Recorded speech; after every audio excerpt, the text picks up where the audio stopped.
이번 사태를 두고 먼저 배무환 당선자는 안타까움을 전하면서 한인회에 매진할 것을 약속했습니다.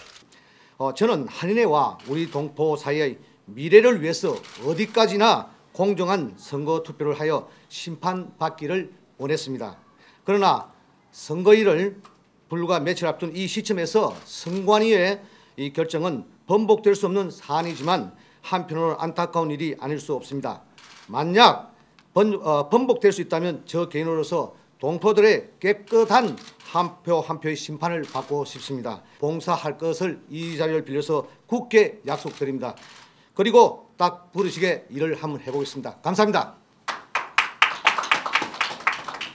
퇴임을 한 달 반 정도 남겨놓은 스칼레돔 회장도 이번 경선 무산에 안타까워하면서 2년 전 파행이 되풀이될까 우려했습니다. 연이어 2번을 탈락하게 된 박용환 후보는 오늘 직접 선관위 기자회견장의 모습을 보였고 이어가진 기자회견에서 행정적인 착오는 인정하지만 받아들일 수는 없다는 입장입니다. 제일 중요한 부분인데 위원장과 부위원장은 정지된 상태이기 때문에 그분들이 어떤 의사를 결정할 수 있는 그런 권한은 전무입니다. 그래서 이번에 결정된 사안은 그건 불법이고 저는 받아들일 수가 없습니다. 박용환 후보 측은 지난 10일 선거 광고 우편물 발송 규제를 어겨 1차 경고를 선관위로부터 받았었으며 같은 날 3건의 유세에 대한 사전 신고 규정 위반과 $200의 음식료 제공 위반에 대해 2차 경고가 내려지면서 어제 탈락 조치가 취해졌습니다. 그런데 묘하게도 1차와 2차 경고가 모두 지난 10일자 행적에 대한 것이어서 선관위 결정 배경에 여러 의혹들이 제기되고 있습니다. 공정한 선거를 표방했던 이번 선관위는 탈락 결정이 정당함을 강조했고 적법한 사실 여부 확인도 했다고 밝혔습니다. 그런데 기자회견장을 찾은 박용환 후보의 공개 질의응답 제안을 무시한 채 선관위 사무실로 들어가 배무환 당선자에게 급하게 당선증을 교부해버렸습니다.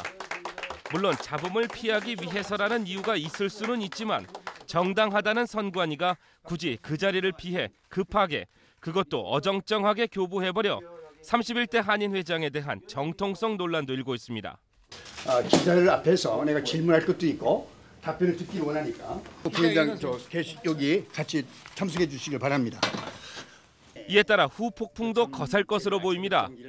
특히 각종 뒷거래설과 매수설 등이 퍼지고 있는 것은 이번 박용환 후보 탈락 결정에 의구심이 높다는 것을 반영해주고 있습니다. 아직 이렇다 할 증거들이 나오고 있지 않지만 박용환 후보 측이 향후 어떠한 증빙 자료를 가지고 나올지가 관건입니다. 저는 잘못된 게 있으면 그걸 공개를 해서 동포들이 알고 알 권리가 있어 알아서 그분들로 하여금 투표를 해서 한인 회장은 결정이 돼야 그분이 동포사회 인정을 받고 일을 할 수 있다고 봅니다.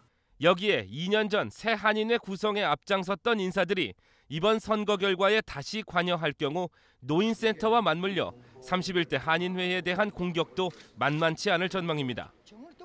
박용환 후보 선거 캠프에서도 선관위 앞으로 공문을 보내 행정적 착오를 인정하지만 그것이 탈락으로 이어지는 것은 너무한 처사라며 경선을 치를 수 있게 선처를 당부하고 나섰습니다.